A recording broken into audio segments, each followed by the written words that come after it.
Welcome to Retail's Most Wanted, the podcast that examines the latest issues related to organized retail crime and how retailers and policymakers are fighting against today's organized crime syndicates. I'm your host, Marty Carpenter. I'm joined by Dave Studdard, a founding partner at LVT. And coming up on today's show, Dave, we're going to be joined by Illinois Attorney General Kwame Raoul. But before we get to that, let's take a look at something that's actually happening in Illinois that we'll probably get a chance to talk to the AG about. NBC5 in Chicago reports that the city has seen a recent surge in vehicles. Often these are stolen vehicles being used as battering rams to drive through the doors of businesses that can then be looted by the crime rings. So Dave, let's get your critique and your commentary on this. Is this a sign of growing violence and boldness by these groups? I hadn't seen this before where they're using cars to get in and out of the building. Absolutely, right?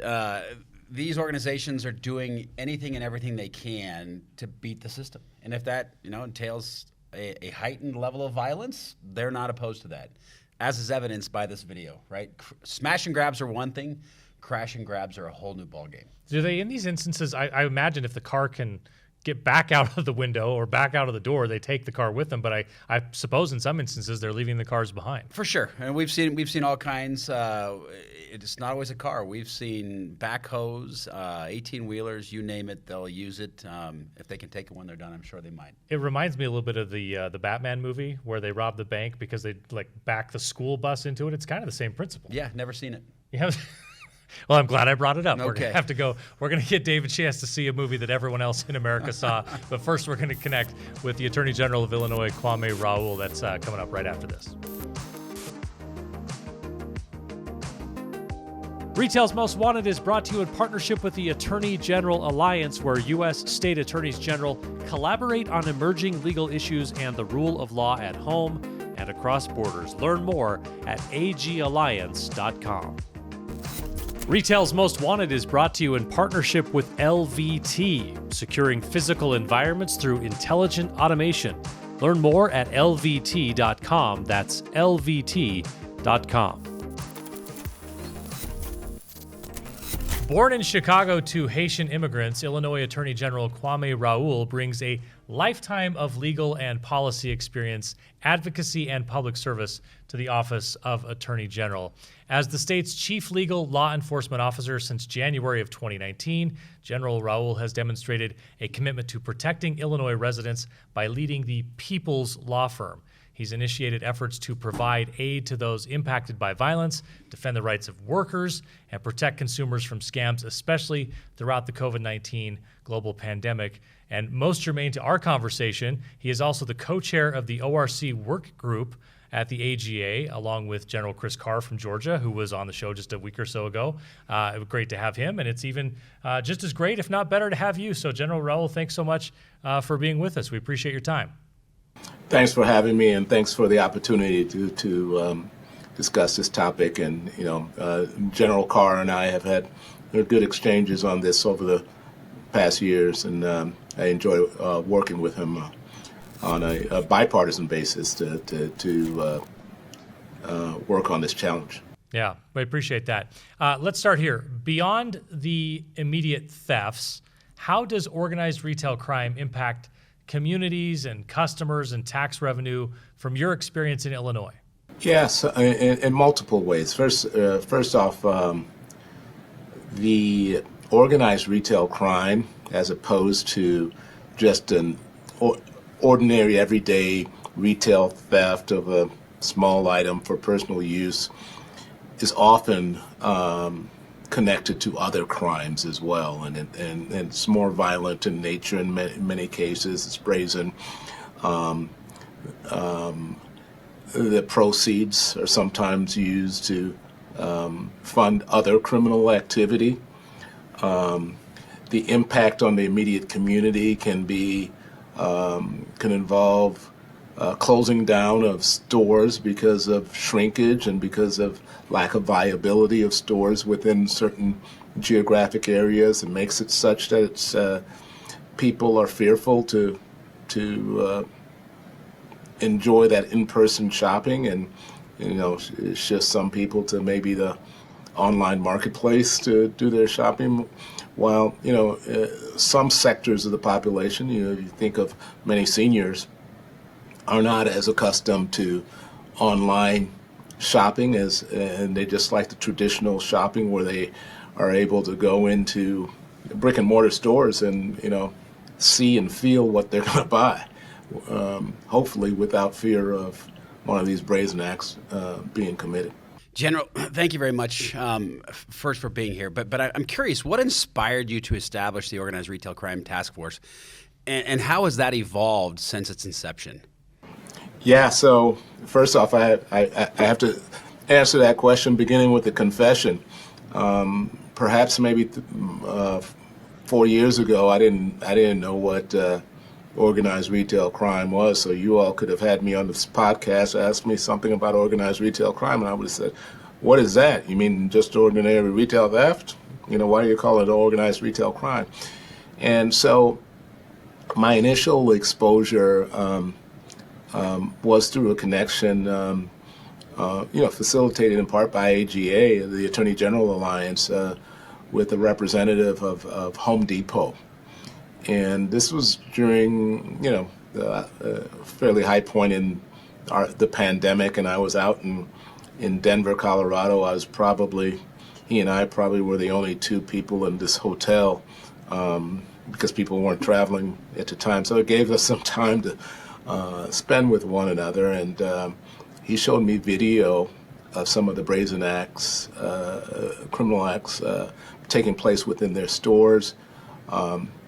I saw video of criminal warehouses that looked like they were a hardware store by themselves because there was so much stolen product that was organized in aisles that I thought it was either a Home Depot store or some other big box store. 'Cause there was so much of so many different stolen tools and so forth, so well organized.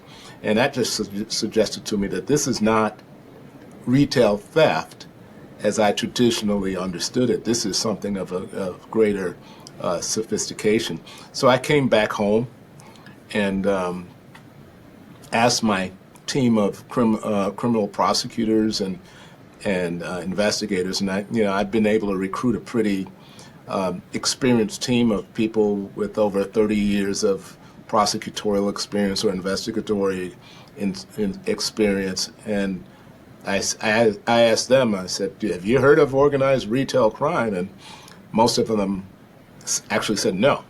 What are you talking about? You talking about retail theft? And so I had to go through that education process with them, and they started digging in.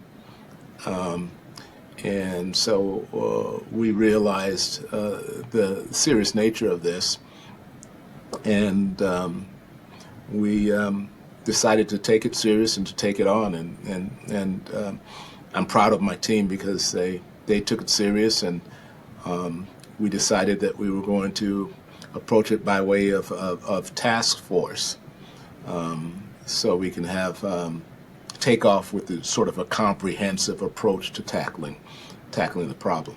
I understand that your task force utilizes data and tips provided by retailers to investigate and trace thefts back to their source. Can you tell us a little bit about how that has worked out, if that's been proven to be the most effective way to go about it, and just generally how that approach has worked out for you? Yeah, and first, I guess I should explain what our task force is, I guess, because I know from my experience being in the legislature, oftentimes we use the term task force to kick the can down the road and not take something seriously. But this was the opposite of that. We convened. First off, we convened loss prevention professionals from different brick and mortar stores, and to hear from them about the challenges with organized retail crime. And we asked them, would they participate with us on a task force if we were able to convene law enforcement partners. The next thing we did, we had a meeting where we started convening law enforcement partners throughout the state. We traveled to different regions of the state and started introducing police departments, sheriff departments, state's attorney's offices, to organized retail crime. And the initial reaction was like, okay, we've got more serious crimes to respond to than retail theft, until we started explaining the serious nature and how it ties to other criminal activity. And then we convened the online marketplaces, and we said that, our understanding is that much of this product is being resold on your platforms. We need you to come to the table. I remember I characterized it as, hey, I'm inviting you into my restaurant. You can come in the kitchen, help us cook up a way to solve this problem. But if you're not going to come in good faith, we're going to put you on the menu. And so we've had varying response to that. Some platforms being more helpful than others. But the tips that we get from loss prevention professionals at brick and mortar retails, combined with being able to have law enforcement departments sort of speak to one another, helps us detect patterns. The thing about this criminal activity, that it doesn't restrict itself to one geographic area. And so, for instance, we had this one crew that we were tracking that was going through central Illinois, hitting convenience stores attached to gas stations. And in isolation, one act doesn't seem like that much of a major crime, but they were going from convenience store to convenience store stealing liquor. And when you aggregate it, it's a whole lot more of a serious crime, and the patterns are the same. And so getting these tips and getting notions of patterns, whether these crimes are targeting specific products or if it's the use of gift cards and having a scam with regards to gift cards, having the ability to have these tips and this line of communication allows us to detect these patterns and get to the bottom of who's committing the crimes. General, in that 4-year period, you mentioned 4 years ago, organized retail crime was a little bit of a different subject. You weren't very familiar with it. From that to today, where you've initiated actual legislation that defines organized retail crime in state law, I'm curious how this new law has strengthened the oversight of online marketplaces and facilitated coordination really between retailers and law enforcement. How has that changed? Yeah, so we, before even Congress could do it, we created a burden for online marketplaces to make certain that individuals or entities that were of a certain volume of sales had to definitely identify.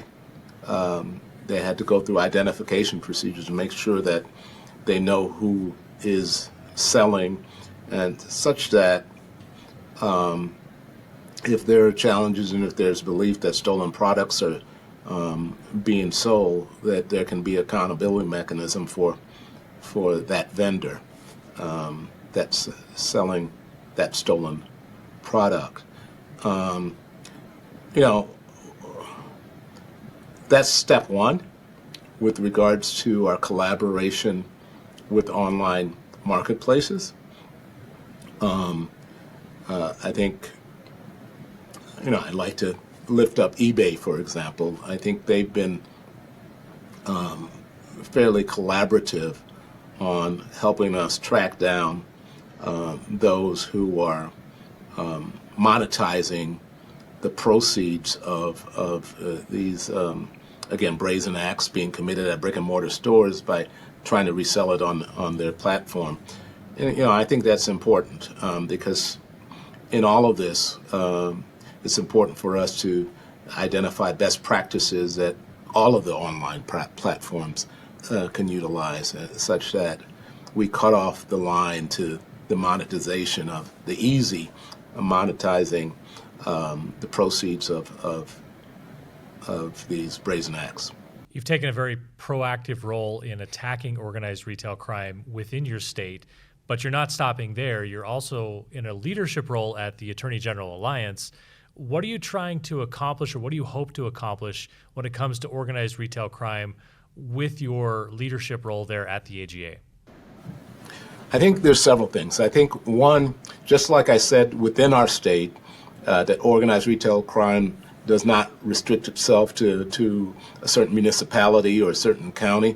It doesn't restrict itself to the state, and it'll go across state boundaries. And so it thereby becomes critical for us to be able to communicate to each other, just like we communicate within state about the same types of patterns, and to develop collaboration.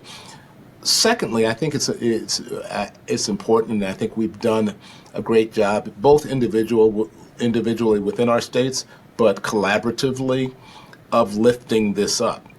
First of all, I want to thank the Attorney General Alliance again for connecting us to this issue. But I remember a convening early on when I was finally sold on the issue, but some of my colleagues were not sold immediately that it was a priority issue.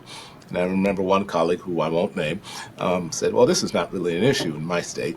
And it was demonstrated to them by some of the retailers who were present in this meeting, the extent to which it was in fact an issue, and the millions of dollars that were both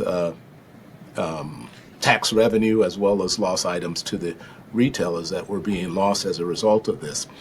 Finally, I would say collectively, generally when attorneys general work together, they can lift up an issue to the federal government in a way that it may not have been before. And so I think our partnership with federal law enforcement on fighting organized retail crime has been enhanced by the fact that we're working together as attorneys general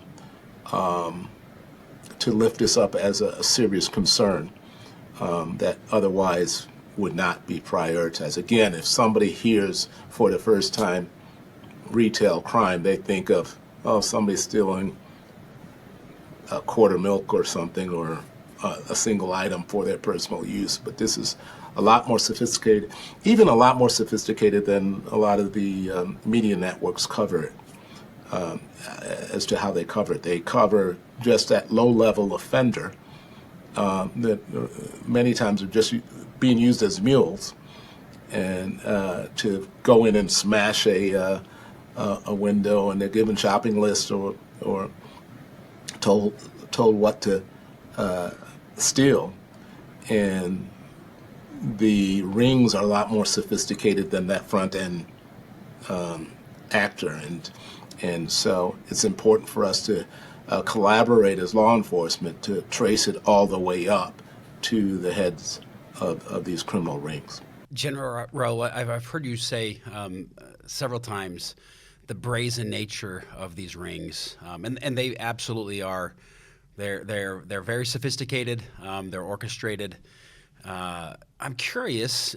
How does combating organized retail crime contribute to the enhancement of community safety, which is paramount to all of us? And secondary to that question is, what message would you like to convey to the public regarding their role? What is the role of the public in supporting these efforts?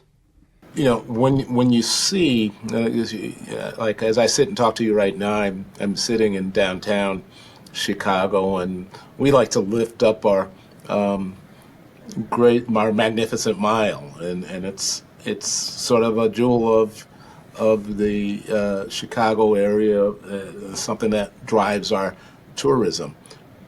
Well, when you have these types of crimes occurring on our magnificent mile, or in California on Rodeo Drive, or wherever it may be, it's not just a loss to the individual retailer. It impacts the reputation of a municipality. It impacts the confidence that tourists or residents of that city or state might have just to enjoy the outdoors. If they're in fear of these smash and grabs and that have evolved into what they now call crash and grabs, where they're using stolen vehicles to smash into the windows of some of these establishments. The other thing I just want to reiterate is that, again, it's oftentimes connected to other crimes, be it human trafficking, gun trafficking. I've heard of stories in some of our Southwest states where sometimes cartel connected. So it's important that people appreciate it, not as, there's a lot of political debate about ordinary retail theft, where it should be the felony to misdemeanor to felony threshold. It's important to separate discussions. This is a very specific nature of crime.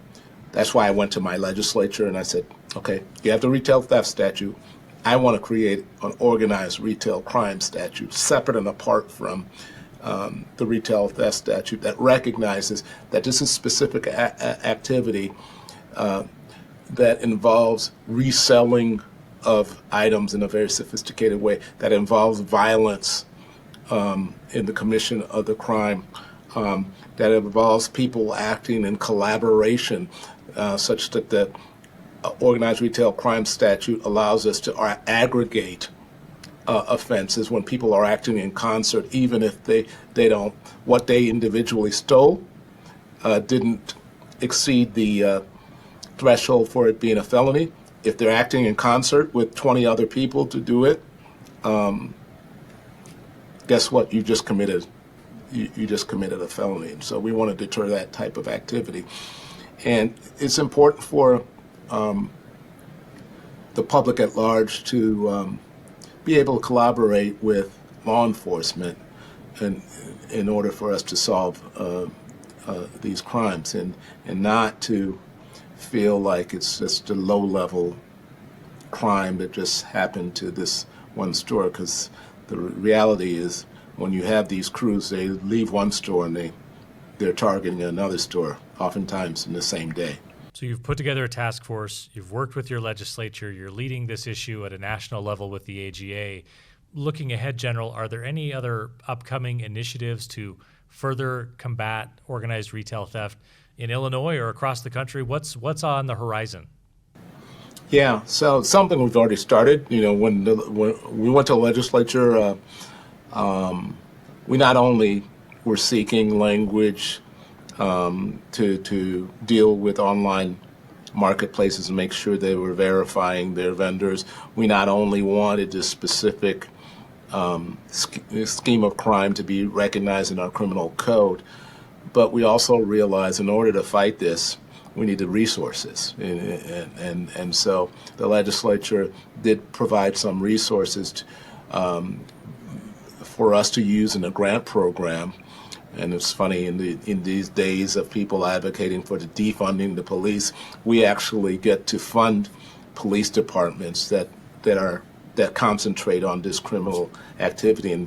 And I like to lift up the Oak Brook Police Department, which came to us with one of the first police departments that came to us asking for a grant, and they've used it for technology. License plate readers and other technology to coordinate the cameras in their FUSA center, and they've dramatically reduced shrinkage at their Oak Brook Mall. The level of shoppers going to the mall is at traditional highs. And so they turned around a situation where they were frequently targeted to